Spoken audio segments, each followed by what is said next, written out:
Hi guys, it's me again. Magluluto tayo ng sinigang, pork sinigang. Ito na ang sinigang natin. Ay, wala pang gulay. Kasi andito pa. Ayan na, lalagyan na natin ng gulay. Nilagyan ko na siya ng gulay kanina. Ayan na, unti lang kasi ako lang ang kakain ng gulay. Hindi sila kumakain. Guys. At ilagay natin to after maya-maya unti. Takpan muna natin.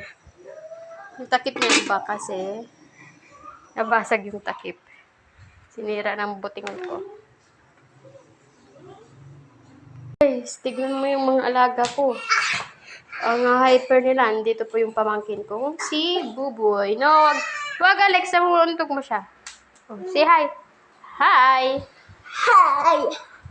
Ha? Ay kami, basa. Mamaligo na kami? Oo, mamaya maligo ka na. Anong ginagawa ng Kuya Nelben? Ha? Natitira ko nga ay.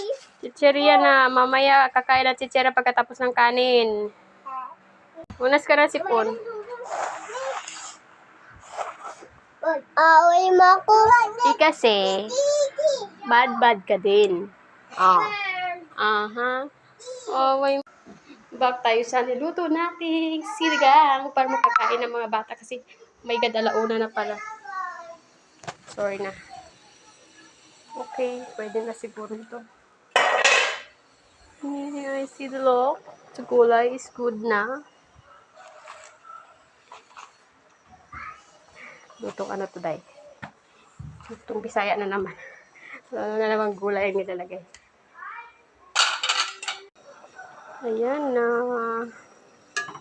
Bigyan ko siya ng karton kasi mahangin siya, guys. Dahil nga sabi, may bagyo. Tikman natin.